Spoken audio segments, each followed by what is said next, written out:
तर मोदींचा मतदारसंघ असलेल्या वाराणसीमध्ये सध्या काय राजकीय वातावरण आहे आणि वाराणसीतल्या स्थानिकांना नेमकं काय वाटतं या निवडणुकीबद्दल याचा थेट वाराणसीमधून आढावा घेतलाय आमचे प्रतिनिधी शिवाजी काळे यांनी।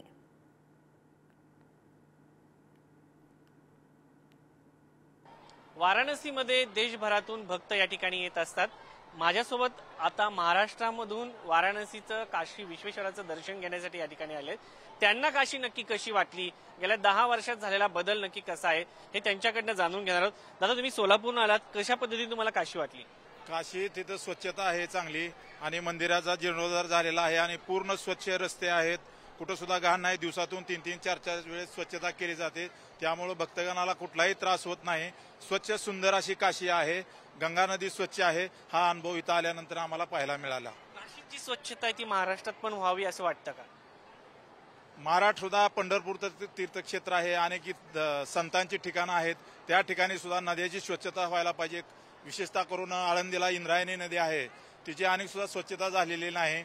पंढरपुरातील रस्ते खराब आहेत, धूळ आहेत आणि याच धर्तीवर इथं मोदीजी संसद सदस्य आहेत, त्याचप्रमाणे आपल्या महाराष्ट्रात सुद्धा जी तीर्थक्षेत्राची ठिकाणं आहेत त्या ठिकाणी नद्याची स्वच्छता झाली पाहिजे, रस्ते स्वच्छ झाले पाहिजे आणि भाविकांना चांगली सेवा तिथं सुद्धा मिळाली पाहिजे अशी आमची आशा आहे। मोदी जे खासदार म्हणून काम करतात तसे आपले खासदार काम करत नाही असं जाणवतं का?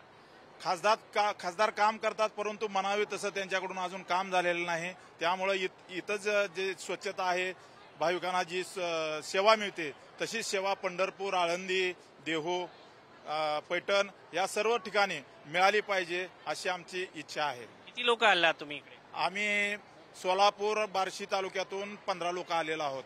अयोध्येला दर्शन घेतलं आणि काल इथं काशीला आलेलो आहोत। अयोध्येत सुद्धा अतिशय सुंदर रस्ते आणि भव्य दिव्य मंदिराचं काम चालू आहे, भाविकांना कुठलाही त्रास नाही, स्वच्छता आहे।